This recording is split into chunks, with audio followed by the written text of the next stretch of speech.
hello, and welcome to episode 90 of Gondor Calls for Ale, a Middle-earth strategy battle games podcast. I am your host, Sam Gallagher, and with me in this episode is my brother, Ben. Hello, listeners and viewers. Thank you for joining us today. 90 episodes, Sam. Wow. That's pretty awesome. Just a few away from that big 100. That's very exciting. Yeah, I mean, pretty crazy. I mean, this is, worth taking a moment to reflect on 90 episodes of Gondor Calls for Ale, I think. We've been doing it every 2 weeks for 3 and a bit years, right? Something like that. Yeah. Three and a half. So. Yeah. Crazy. Cool. Well, Ben, before we get into any more reminiscing and thinking about episodes past, present, and future, well, I guess let's get into episode present and, of course, the most exciting part of every Gondor Calls for Ale episode, which is the ale. So, what are you drinking for this extra special episode? It is an extra special episode. Episode 90, that's cool. Extra special, Sam. For this episode, I have myself a Hill Troll Lager. This is a very special beer, Sam. It doesn't need to be refrigerated, because for as soon as you get it out into the daylight, it turns stone cold. Very good. Very good. I like it. What about you, Sam? What are you drinking for this extra special episode? Well, Ben, I'm having something extra special because I'm having a Bugman's 6X, an ale for a stout warrior. Delicious. Bugman's, eh, Sam? Does that foreshadow something of the episode to come? Perhaps, or if you're viewing this on YouTube or have bothered to read the title on wherever you're listening, maybe depending what I title this, it'll have given it away. But Ben, if we haven't given it away, or if anyone is still confused, would you like to, or would you tell the viewer, the listener, what we're talking about in this episode? Well, we are going to dive into a quick hobby highlight. We've got some cool submissions of some fantastic hobbying on our Discord channel, so we're going to go over that real quick, and then we're going to be diving into Sam's attendance to a Middle-earth event all the way across the pond in merry old England. Yeah. Sam went to the Warhammer Mecca, if you will, which is, of course, Warhammer World, the home ground where it all happens, where it all comes from, to play a game of Middle-earth. It's the only reason that he got on a plane and went over there. He thought, that event looks cool. I'll fly all the way to that one. So I have no idea what the event was called, Sam. Do you want to tell us a little bit about it? 500 points? 500 points, yeah. I think it was just a game day. It was on a Thursday. And as Ben said, I flew specifically for a random Thursday game day. No, it was in merry old England for other reasons, and it just I was able to extend my stay by a couple days to attend this game day at, Ben, perhaps the heart of Warhammerdom on Earth. The little heart of Elvendom on Earth reference there. Yeah, that went over my head a little bit, I'm afraid. I was like, what is he going for there? Yeah, so went there, 500 points, 3 games, only using the scenarios out of the main rulebook, which was a bit weird. So only 6 scenarios to choose from. So in the lead belt, playing games. My favorite thing. Awesome. Thing about Nottingham is that it is referred to as the lead belt because Games Workshop obviously started there.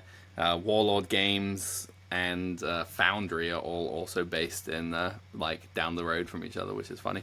How many of those game companies are still producing in pewter, though? I wonder, is it now the plastic belt? Well, Games Workshop, I think they all are. Warlord certainly has. None of them are producing in lead, I guess, right? But I think pewter is a lead base, isn't it? There's a mix of it's an alloy, and one of the things in it is lead. No idea. I would guess. I thought it was like tin and aluminum. Maybe it is. Maybe I'm completely off base. Who's to say? Anyway, Ben, shall we move on from our speculation, from our metallurgy, the chief metallurgists, to King Charles III in Spain, not in attendance of this episode, but there is a hobby highlight. Yeah, let's take a look at that. We got some submissions from our Discord here. If you too want to see your fantastically painted miniatures on our show, feel free to join our Discord. There's a link to that in the description of this video. We're a fun little community growing rapidly and chatting away on a daily basis about all things Middle-earth. So come on, join us and hang out. Show us your cool minis. Yeah. Looks like we've got some Mirkwood elves here. I'm guessing these are third-party 3D prints would be my guess. I really like the basing. I love the elven glaives. Elven glaives super good now, super cool. But this guy, I'm like pointing at him, like you can see where I'm pointing on my screen. The guy in the back, sort of with the glaive at rest. I think there's another one on the right hand side. Are both very cool. That guy in the middle there. Yeah.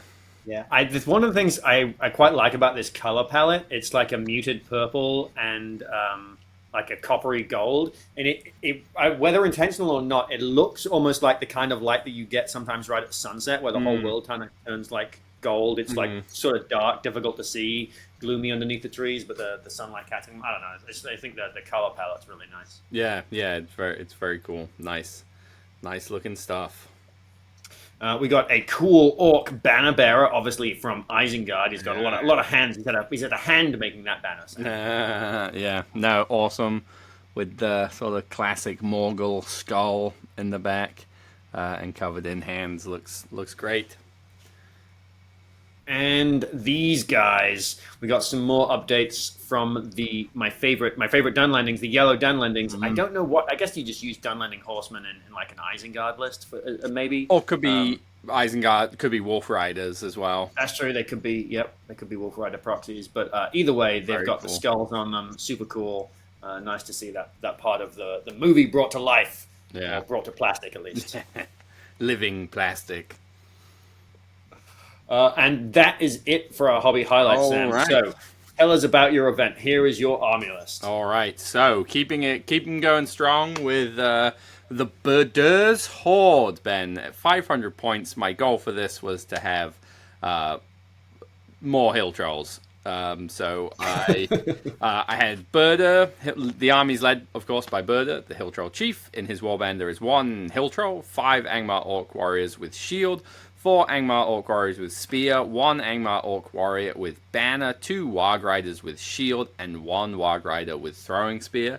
So nice, big, potentially ambushing warband for Burda. And then in warband 2, we have an Angmar Orc Captain. He's got 5 Angmar Orc Warriors with Shield, 4 Angmar Orc Warriors with Spear, and 1 Hill Troll. So 2 Hill Trolls, Burda, the chief of the Hill Trolls. We've got 26 models, no bows, 1 throwing weapon, only 5 might, but some sneaky ambushing tactics. And 5 might at 500 points is pretty respectable. Yeah, it's certainly not bad. All right, Sam. Round 1. So you went to Warhammer World. You managed to fly with your army. Okay, did you check the army in the hold, or was it carry on? I did. I put it the nice thing about this army is it all fits in one of the new GW wiggly foam cases, which are fairly small and compact, and that fit in basically in the center of my suitcase. So I was able to wrap it in all of my clothes and everything for some extra padding. I think I also wrapped it in bubble wrap just to be safe. I think if it's going to get broken, bubble wrap's not going to make or break it, but it never hurt anyone to put it on either. No. Nice. So round 1, who were you playing against and what was the mission? All right. Well, Ben, I was playing against Josh. We were playing Domination, Scenario 1 from both the rulebook and the match play guide, and he was playing the Assault on Helm's Deep. Oh, interesting. A little Isengard action. Yeah. Very cool. Very cool. So, for Domination, we have here a 24-inch deployment zone with 1 objective in the center of the board. The players then roll a dice and take it in turns, starting with the player who rolled highest to place 4 more objectives that must be at least 12 inches away from another objective and 6 inches away from a board edge. This game ends when one force has been reduced to 25% of its starting number. You score 1 victory point if you've got more models within 3 inches of an objective than your opponent, 2 victory points if you have twice as many within 3 inches than your opponent, and 3 victory points if you are the only player to have models within 3 inches of an objective. 1 victory point if the enemy general was wounded during the game, 2 if they are slain, 1 victory point for breaking the enemy army, and 3 if they are broken and you are not. All right, Sam. Assault on Helm's Deep. That's going to be quite a lot of Urukai at 500 points. Yeah, I don't remember the numbers he had. So his army obviously led by the super captain, who's less good than the super troll. And he had a regular captain and also a ballista. He had a banner and a fair number of berserkers. So it actually wasn't I wasn't hugely outnumbered. No, I But guess that ballista eats up a chunk of the army. I think it's only 65 points. Maybe it's more now. I mean, that's still 6 Urukai. Yeah. I think more every berserker, every 2 berserkers is 3 Urukai kind of thing. Yeah, sure.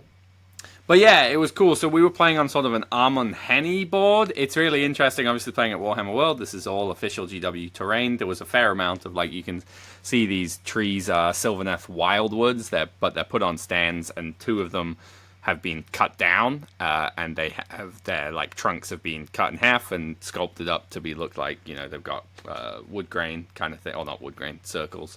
And they had the official Forge World Amon Hen terrain piece, which made me very sad because I regret not buying one. But so basically there was a decent amount of hills, terrain, trees and stuff. So in this game I decided to ambush Birder, partly because I didn't want to be walking up taking shots from ballista, so and just wasn't really sure where we would be going. So turn 1 we get some priority. I win priority and gave it to Josh, and basically I deployed right up on the center line, essentially. He deployed a little bit back, and then he decides, so this is first turn, you can see here if you're viewing on YouTube, and I think he pushed forwards because I was able to, we got some combat this turn. Can you move to the next picture? So this is, you can see, I took a bunch of pictures of Josh's army. It's an absolutely gorgeous looking army. He is on Instagram as Grimbrush_studio or studios. Really cool, grim, dark looking Urukai. They look absolutely awesome. Yeah, so this is sort of the end of the movement on turn 1. I get my hill troll into I think it's just a berserker, and backed up by 3 pikes, and I think I get, or maybe I think it's a berserker, an Urukai, and a bunch of pikes actually. So risky business for sure. He has a bunch of crossbows, I should say, in this army, and he gets 3 kills from shooting, whether it was the ballista or not. I think the ballista just straight up missed this turn. Or maybe he shot an orc. No, he shot an orc. He shot an orc and knocked a couple over. But he gets 3 kills with shooting, and I win the fight with the hill troll and kill the 1 Urukai. I do a wound to the berserker as well, but he passes his feel no pain. So a bit of a shame there for me. Turn 2. Can you? I'm curious. I don't know if you know. So you can grab the spear support. Can you grab both pikes if there are 2 pikes supporting? No, just the first one. No, just the first one. Yeah, sadly. So turn 2 goes to me. I decide to keep it. We're in a better place to get some combat or to push in, and I don't want my hill troll totally trapped. No moves or anything called. So basically, I just rush into combat. I think the hill troll doesn't manages to whiff its combat this turn and maybe takes a wound. I lose another 3 models from a combination of shooting or combat, unsure which. So things are not feeling great at this point for me. Turn 3, this is a big turn, Ben. This is the turn that Birder himself will arrive. Goes to Josh. He decides to keep it. I call a move with my orc captain. Might as well. Basically over by the hill. It looked like he's about to get surrounded and chopped to bits by Urukai. So. Yeah, and I basically didn't want the hill troll to be trapped or get supercharged. So he doesn't counter call. We shuffle around, get the hill troll into a couple things, and the captain into a couple things. Most of the orcs that have been in that warband are dead. And then otherwise on the board, you can see over here, Josh, this is his army general is leading this warband over here, and they're basically just kind of like, he sort of ends up splitting his army a little bit, but he sent 1 model off to get an objective on my side of the board, and he's mostly holding this objective because his 1 warband is just kind of carving up my army at this point in time. However, Ben, this is the turn. Birder arrives. You can see he arrived in this wood. They were all hiding in that one tree. Yeah, it turns out those are not stumps; those are hill trolls. Yeah. Dug into the ground with little tree hats. So suddenly I go from feeling very concerned to feeling much better just because the rest of my armies actually showed up. I'm able to position Burda so he's outside of the line of fire of that ballista. Looking at it, I could have put him wherever I wanted, basically, because I think he would have been within 12, which is the minimum range of the ballista anyway. So I was all fairly safe there. And I think this turn, Josh just fires it. I had 2 orcs on a very back objective. Fires it at one of them and kills one of them. We do get some combat this turn. I think my captain and the few orcs over there do an alright job. And as does the hill troll, because I managed to get 3 kills this turn and only lose 1. Turn 4 also goes to Josh. I call a move with the orc captain, basically attempting to pin his captain in place. So Burda can potentially get into him and kill. Kill him. There's no Josh doesn't call a move or anything. He lets me have it. I am able to basically, using Burda's warband that has arrived, tie up the rest of Josh's warband that's been butchering my orc captain's warband. I send a couple of warg riders over to the ballista, basically to try and make him either commit enough models off it. I think I sent 2 over there, so he can charge them both, but he then can't fire the ballista. He starts sending some of his other models more towards Burda. In the combat phase, Burda calls a combat, kills the couple of Uruk-hai he's in combat with, and then goes directly into the Uruk-hai captain and kills him as well. I managed to kill a total of 7 models this turn and only lose 1. I think I must have got the other hill troll in combat as well there. Turn 5 goes, I win priority, I keep it. I'm a little bit stuck of where to put models. So nothing particularly dramatic happens this turn. My captain takes a wound and passes his fate. I lose his Uruk-hai general calls a combat and kills a couple models, so I lose 3 models and only kill 1 this turn, or I stop marking it. Turn 6 goes to me. Basically for the rest of this game, nothing hugely dramatic happens. On turn 6, Burda calls another combat and has to spend a point of might to get his kill, and we kill a couple of orcs. Josh's captain, his general, also calls a combat and fails to get his combat off. Turn 7, Burda gets into the general and kills him as well. So we get a general hunter, and I kill another 5 Uruk-hai. And that was enough on turn 7 that I courted him, which ends the game. So had it gone on one more turn, we would have been rolling to... Basically, I broke and courted him on the same turn. Okay. So there was no roll for courage. So you can see there's one Uruk-hai up on this hill who ends up holding that objective because he was still there at the end of the game. But most of the rest of Josh's army was not. It ends up being a major victory, 12-7. Nice. Yeah. Good game. It was a really nice... Josh was an absolutely awesome opponent. His army looked phenomenal. The whole thing, the whole experience was really great. He was he was very gracious as the first person I played in another country, and sort of also nicely checked in on me throughout the day, just like, oh, hey, how'd your game go? How'd this go? Which was cool, because I realized partway through doing this event, it was fun. It's always cool to go to Warhammer World, going around the exhibit, super cool. But I don't think I will go to another one unless I can convince you or some other friends to go, because basically, kind of like the first time you go to an event in any area, you don't have any friends, and it's a long way to go to sit and have lunch by yourself and basically be Johnny No Friends. So after this game, it was an oddly run event where the games were an hour and 45 or 2 hours, and there was basically half an hour or more in between each game, so there's a fair amount of waiting around, because 500-point games don't actually take that long. No, 2 hours is a long time for 500 points. Yeah, so I went into Bugman's bar. I had a beer. I had some food, which was cool. I had a Stormcast Eternal, which was a beer, and a real missed opportunity by Games Workshop to call it a Stormcast Etern Ale.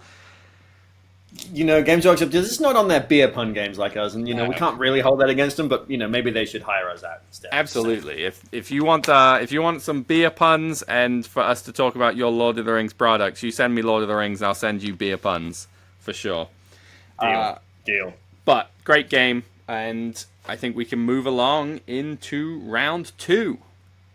All right, round 2, Sam. So victory in round 1, feeling pretty good. One assumes.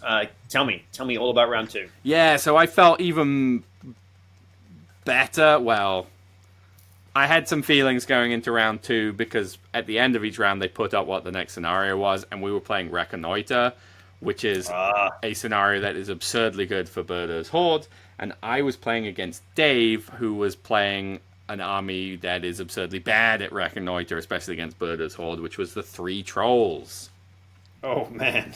Okay. All right, so here. Reconnoitre. We have a board with no deployment zones, but neither is it Maelstrom. We just enter from the board edges.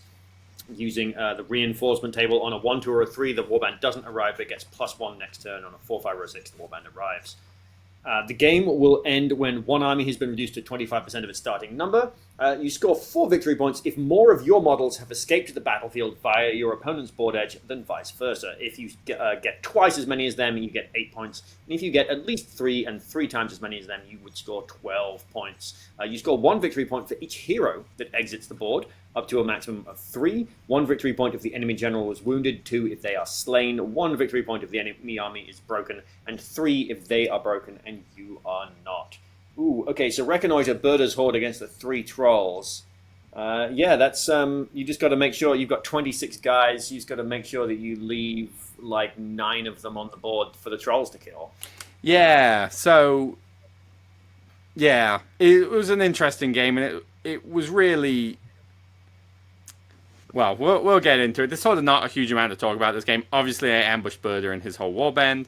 I deployed my other warband on, and Dave deploys the 3 Trolls. He puts the campfire in the middle.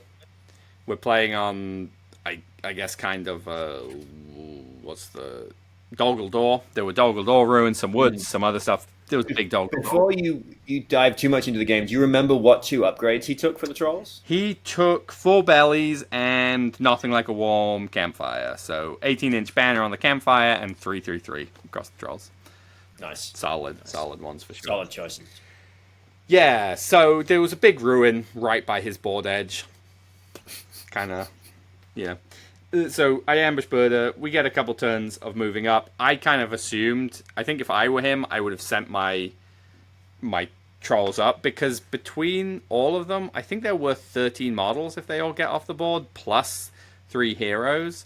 So, it's a hard game to win. But basically, Bert and Tom are dominant 4 and Bill is 5. Yeah. Plus, like you said, 3 victory points just in heroes off the board. Yeah. So I think I would have run them over to me. It still would have been hard, because I think you could have wiped out the warband I had on the board, and Birder's warband I think is big enough with him getting off that I would still have more than, but it would be a lot anyway. So what he ended up doing was basically trying to play catch with the 3 Trolls. They didn't leave. They stayed within 10 inches of his board edge, maybe. I called a march on the second turn with my captain to move up. Turn 3, Birder shows up, and basically I think his Warg Riders just run off on the next turn, so I'm at 3 models off to cap on the 12. And there was this whole... Basically, the decision I had to make was, do I just walk off, let him try and kill enough that the game ends? Do I say... Because I also wouldn't mind if he just walked off, ignored my army, and walked off, I still win, basically, right? So it was how much... What was going to be more fun and more enjoyable was essentially what my thought ended up coming down to. I decided to keep Birder on the board. He ended up getting into combat with Will, and I think I trapped... Yeah, so Will was trapped by Bill, and I got Berda in. I got a half troll in. Bert was trapped by Bill. No, Will was trapped by Bill, as you can see in this picture. I got enough models around him that because Bill was directly behind him and was tied up, he was trapped. Yeah, no, but it's Bert, not Will. Oh, yeah. Yes. Sorry, that's all I was saying. No, yeah, thank you. I actually have Bill and Will written down because I forget that, because one of them is referred to as William Huggins, which is Bill. Bert, thank you, yes. Anyway, I kill Bert, flash kill him with, I think Bert just rolls the 6 strikes. I don't remember if I did 6 strikes with the half troll or just, I must have done 6 strikes because he's the same defense as he is strength, and then some orcs, so I was able to kill Bert. He may have failed some fate. I struck with Berda then and spent a point of might to win. Now Berda's a banner, which is pretty cool. But essentially what ends up happening is this weird fight with the trolls. My other warband's is getting closer. I have enough models off. He's not even really making a play for the board. Eventually, we play a whole bunch of turns like you do in Reconnoitre, especially when one person is playing a now 2-model monster army. On turn 9, I lose Berda. I mean, I guess that was the risk you played by having him on the table. Sure, he 666'd it to kill Berda, and I think I failed his fate. Ooh. No, I failed his fate the turn before, and then he hadn't been doing anything with the trolls, and then was 3 6s, just one-shot Berda, which was a little rough. But, this is, I think it was also with Tom, who was sneezing on him as well, so it was kind of not the... Yeah, there's not much you can do against the sneeze. Yeah, but eventually we got to this point where I was like, great, I have 3 models off. The rest of my army's starting to look a little thin on the ground. We're not really sneaking any orcs past. I've been committing to throwing them into the trolls, and I'm starting to get worried because what he's doing is he's putting orcs in bags, and he's doing it because it's funny, but I was also like, that is sneakily actually could potentially not be great for me, because if he can bag enough of the orcs that I don't break, and it's paralyzed, so yeah, I have a chance for them to stand up, that I may have, that he could then get trolls off, but so there was a few moments of it feeling tenser than perhaps it needed to be. Yeah. But the game ended up being over. I think he just eventually killed enough models, because when he started doing that, I just started chucking as many models in to try and get him to make strikes. And eventually I was going to break and run away. But I ended up winning that game 12-5. So basically I got 3 models and 3 times him off, but he killed Berda and I was broken while he was not. Yeah, nice. So, I guess, aside from losing Berda, about what we expected out of that game, really. Yeah. I mean, I could have been 1 more point up, I guess, by getting Berda off the board for a hero. I probably wasn't going to get that orc hero off. I mean, I could have really tried if I'd gone for it, but it was essentially the scenario and the matchup. It was kind of game over. It was a really tough one for him, but he was also a great opponent and really nice. Took it well for sure. Nice. So 2-0 for Berda's Horde going into round 3. Sam, you got to be getting close to someone else who's knows what they're doing with this game and has a strong list. Yeah, it was kind of crazy. I was like, man, I'm feeling pretty all right out of the scenarios that are left. There's a couple that are pretty good for me, right? We've got To the Death, which is not ideal depending what I play against, but we've got Fog of War, which is pretty good for me. I can easily take a terrain piece. Defending the hero a little rougher, but basically I'm really hoping for Destroy the Supplies. Yeah. So, but at the end of round 2, after time went out, I knew we'd be playing To the Death, so I was just hoping to avoid. There were a couple of... I will take an aside here because we're getting through this fairly quickly, which is nice for once. But it was pretty funny looking at some of the lists. So there was an Eagles player. There was at least 1 Dragons of the North. I think there might have been 2. What else was there that I was like, geez. There was no Dale, which was nice. Somebody had the Balrog. That's right. There was a Balrog. Yeah. There was just like a fair amount of stuff where I was like, "Oh man, this is a very different scene than what I would be expecting." But what I ended up playing, so we played To the Death, and I played against another Josh, my second Josh of the day, who was playing the Beornings. So he had Grim Beorn the and Beornings. That's a 15. bit of a tough matchup for Big B.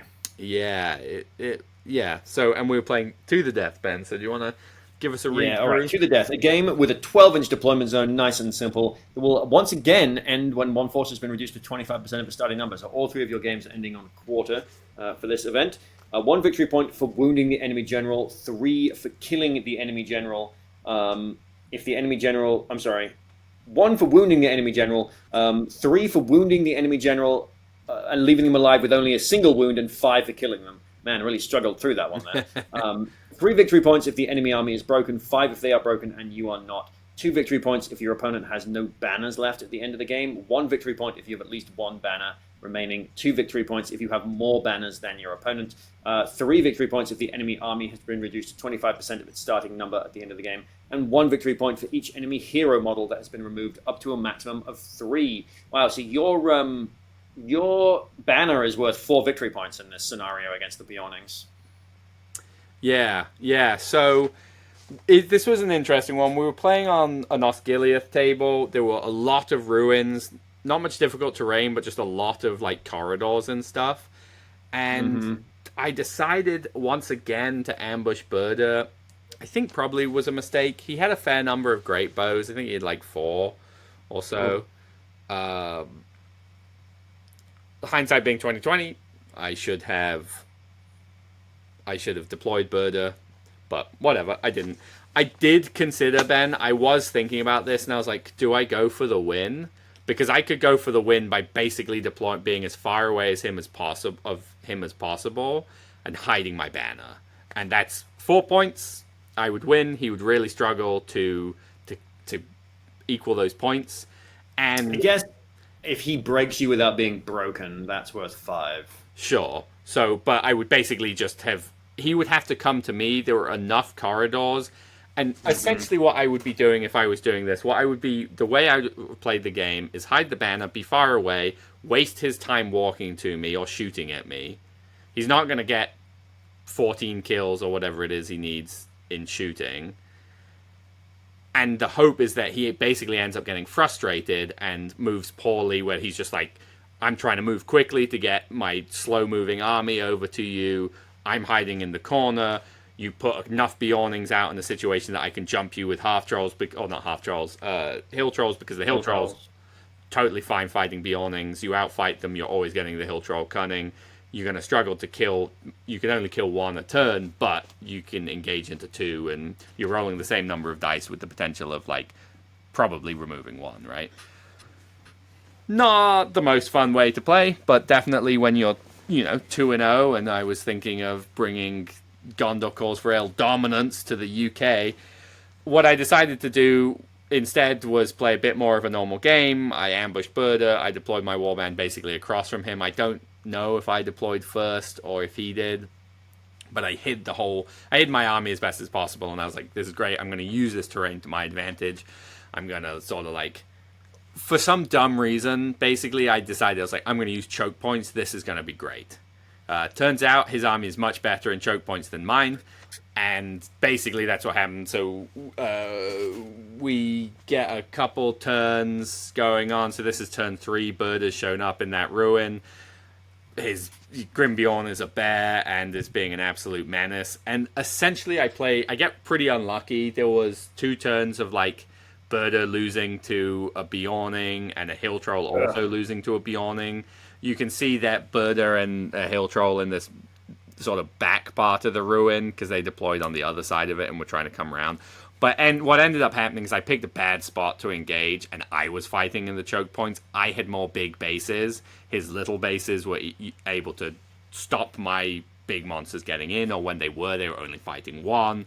Or like Burda had to fight a model over a barricade, which I won, and then barged him and then moved over, but it just ended up not being great. So turn 4 was our first turn of combat. Just to check that you did the barricade rules right. You know the barricade has to be taller than to defend against Birder. The barricade has to be like above Birder's waist, right? No, well, that was certainly not how we played it, so I did that wrong. Oh yeah. So it's really hard to defend a barricade against something that's really, really tall. Gotcha. Because it has to be the barricade has to be short enough that the defender can defend it, but tall enough that it's still a barricade to Birder. So if it's short enough that Birder can just walk over it, then you can't defend it. Yeah, I mean it was that wall. Like you look, the thing he's standing behind. That's what I was wondering about, and now you know. Yeah, I mean, sort of much over muchness, because like it's turn 4 we get into the first combat. Grimbeorn calls a combat. I also was really stupid. I'd like center my captain in a position that he was staring down a Grimbeorn after this next turn, and so he killed 6 of my models that turn. Next turn we call a move. The move goes, or I call a move with my captain. So this is turn 5. This is when I'm dumb and just leave him a place where Grimbeorn can easily get into him. Grimbeorn goes into him and kills him. So now he's up a point because my captain's dead and characters are worth models. I lose another 6 models, and then I do kill 3 Beorning, so I probably wounded some last turn. But I tell you what, man, it was a little like playing you or playing Jake when he's playing Beornings. There were a lot of 6s rolled, like an upsetting amount, where I was just like, ugh. So... So turn 4 I've lost 6, turn 5 I've lost 6, turn 6 I lose 4 models, turn 7 is essentially the last turn of the game. He gets we get a strike off. He gets into Birder strikes, Grimbeorn strikes. I think he strikes higher, but rolls badly enough that I get the 6 and he can't might it up to the 6, so I do win that fight, which was pretty satisfying. So is his army just Grimbeorn? Yeah. Okay. So it's Grimbeorn and like 15 Beornings. Wow. Or something. I don't know. Grimbeorn's 200, so you get 300 points of 20-point Beornings. Yeah, 15. Yeah. So I think I had to spend a point of Birder's might to win. So Grimbeorn only had 1 might left after his strike, so he must have rolled like a 4, and I rolled a 5 and mighted to the 6 to win. I cause at least a wound to Grimbeorn, but he uses all 3 of his fate and doesn't take a wound. So I either did 1 wound and he failed all, or failed 2 and passed 1, or I did 3 wounds and he passed them all. But I was courted on this game. He was a totally nice opponent, apparently new to the game, and he went 3-0, and this was the first event he'd gone 3-0 at, which I was like, cool, that's awesome. You know, it wasn't much of a game because I played badly, and this is like my orcs have got nothing on a Beorning, and Grimbeorn is pretty good against even Birder. So it was, and it just ended so quickly as Beorning games are wont to do. So I then sat around for, I think we maybe only used an hour and 15 minutes, so I had like 45 minutes, and then they had to like tabulate the scores. So this was a major loss, 2-12. So I think which was the other thing. That was right. That's the other thing. I got broken. My banner, who you can see in this picture, is hiding behind that wall where he was the entire game, ran away. So, whoop. Suddenly it could have been, it still would have been 4-12, but, you know, it just suddenly big swing there where... I know it would have been 4 because you were both getting 2 for no banners. Yeah, so, you know, it would have been... 4-10. Yes, yeah. So that was a shame. Question: I actually don't know the answer to this one. If your banner's in base contact with someone else and it runs away, do you not pass it off? I don't think you do, because it's removed as a casualty when you fail your courage test. Maybe you do, or they had all. I may have left it solo. I may have, gotten the rule wrong. Either way, banner ran away. Much disappointment. Still would have lost the game, but it was just sort of piling on. So. So yeah, major loss there, which was a shame, and it was a quick game, which was more of the thing that was a shame about it, because I've flown a fairly long way to get beyond to the face. All right, Sam. Any other final thoughts on the tournament? Yeah, so like I said, definitely if you're making the trek to Warhammer World, I recommend going with a friend or knowing people there. They had a cool painting competition. They you got to pick one. You could put one hero in to the painting competition. It didn't have to be a hero that you were using in your army. So I just threw Berda in there. I had meant to bring my helm that I painted for Golden Demon because I knew about it going in. I was like, oh, I'll just put him in there. That would be fun. But I forgot. Also, it feels a little bit weird to be like, here's this model on the display plinth, so... Yeah. But it was cool. They took pictures of them all, and you could go... And they all had numbers, and then there was like a survey thing. You scanned the QR code and pick your favorite thing. The winner of the painting competition was my first round opponent, Josh. Well deserved. He had a cool Aldrak, the Warlord of Khan Doom. I didn't play the person who won the event, but he was playing, or who came in first. He was playing Erebor Reclaimed, whatever the one with Gimli and Glowin, where they go nuts and you get +1 to wound if you're spear supporting. Yeah. Defenders of Erebor? Yeah, Defenders of Erebor. And there was this any other? I think they announced top 3 people. I ended up there were 26 people at the event, fairly big event for a weekday. I ended up in the top 10, I think, or top half for sure. And I won most sporting player, so that was super cool. Hey, awesome! Congratulations. Yeah. That felt, I was like, well, I'm not gonna. My chance to win the event has gone with this defeat. They announced best painting, and I was like, this is the thing I maybe have a shot at. But Josh got, and I was like, well, missed out on a trophy from Warhammer World, but oh well. But then most sporting player was me, or favorite opponent, I think was it, which was awesome. A prize I highly covet and think is worth quite a lot, just because I tend to be a bit of a saltier player, and so I'm less in the running for that. I think it may have helped that I was giving out stickers and dice. Speaking of dice, Ben, now is a good time to plug our official sponsor, the Baron of Dice. If you too would like some beautifully hand-swirled resin dice with no microbubbles that have the Gondor Calls for Ale guarantee to roll 6s at least some of the time, then you should look no further than the description of this episode. There's a link, and there's a promo code to get a nice discount. The promo code is, of course, capital G, capital C, capital A. If you want some custom Gondor Calls for Ale dice, we're going to do the plugs. We're going to do them all now, right at the end. If you want those custom dice, then you should join our Patreon. Also, a link in the description of this episode. It is what helps us create these episodes and the battle reports that perhaps you have yet to check out. No pressure, but it is very helpful. But yeah, so I think maybe the bribery helped by giving away stickers and cool dice. Nice. Nothing else really to say about the event. It was a good time. It was funny to play in a different country. Warhammer World, super cool. If you go, definitely check out the exhibit. It's awesome. It was amazing seeing all the studio painted models. It certainly made me reevaluate my painting a little bit. I'm very pleased with how my painting looks, but then you see just, hundreds of models that are all painted to such a high standard that are also consistent. You're like, dang, that's pretty nuts. So good times had by all.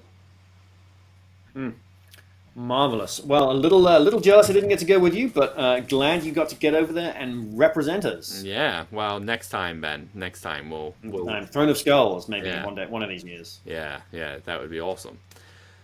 All right. I don't think there's much else to say in this episode. So, Ben, unless you've got anything?